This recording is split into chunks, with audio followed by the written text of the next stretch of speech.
Sri Vasudevanand Saraswati, Chapter 6. His Renunciation. The death of his wife Annapurna, as described in the last chapter, naturally opened his way to renunciation or sannyasa, and he was now free to go ahead with his spiritual plans chalked out, no doubt, by the Lord himself. He was often encouraged and inwardly helped by God in this direction by bringing him in contact with saintly souls who confirmed his faith and zeal in the monastic ideals.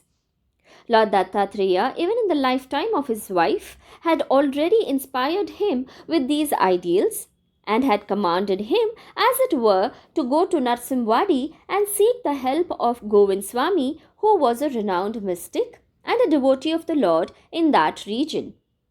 When he visited Gopal Swami, the latter made a cryptic remark of welcome, saying, "I was waiting for you indeed." Vasudeva, on hearing these words, had no doubt in his mind that Govind Swami was destined to be his spiritual guru to initiate him in the path of Upasana. In the company of Govind Swami, he had gone through all the spiritual initial discipline like meditation, recitations of Guru Charitram, worship of the Lord, etc.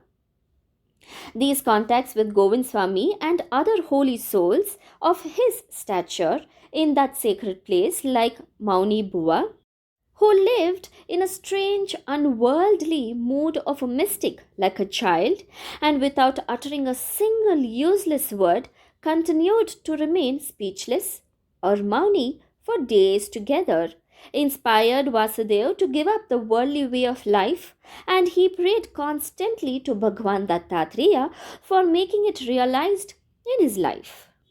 But the Lord, who of course knew better about his future, asked him not to hasten his plans, but await the moment scheduled for him with patience and faith. He was asked to stay in Managaon for 7 years, where the Lord himself was to choose to stay with him. We have already referred to this assurance by the Bhagwan and to the event in Kagal, where our saint encountered a goldsmith who presented him a golden image of Dattatreya without waiting for its cost. Vasudev took the image to Managaon and installed it in a shrine which he built himself for it, with religious rites and ceremonies. He knew the meaning of the Lord's words, "I will stay in Managaon for 7 years." The idea of sannyasa was, of course, given up for the time being. Vasudev's life in Managaon may be called as a prologue to his future ascetic life, and we get a glimpse of his spiritual and mystic powers which were going to be heralded to the world of his devotees in his great mission, namely of the leading of the common man to the age-old blissful knowledge, piety, and faith in God. He continued his contacts with Govind Swami till the latter's nirvana, or departure from this world. In the last days of his life before his nirvana, Govind Swami confided to Vasudeva the secret of Brahma Vidya, gave to him some works of Upanishads and Gita, and blessed him by conferring on him his mystic powers before bidding farewell to this world. After Annapurna's death, on the 14th day since her cremation, Lord Dattatreya visited Vasudeva in his dream in the form of Govind Swami, his departed master, and whispered into his ear the Pranava mantra and initiated him into sannyasa.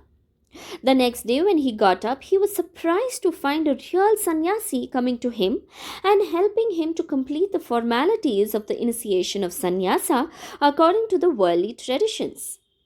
Vasudev henceforward was to be known as Vasudevanand, the changing of the worldly name being a prerequisite of the change to be accepted in the new stage of life. Lord Dattatreya, who was his unseen guide all his life, brought him later into contact with a holy sage at Ujjain. For after his sannyas, Vasudevanand was inspired as before by the Lord to take up pilgrimages to different parts of India, starting with the north. So, he came to Ujjaini and there he met a holy man, Narayana Anand Saraswati by name, who was appointed by the Lord for conferring on Vasudevanand the holy staff or danda as a mark of his ascetic changeover in life. He received the sacred dand from N. Saraswati and as a mark of this investiture took up one more sacred suffix to his name and assumed the new title Vasudevanand Saraswati by which he is now known. Jai Thembe Swami.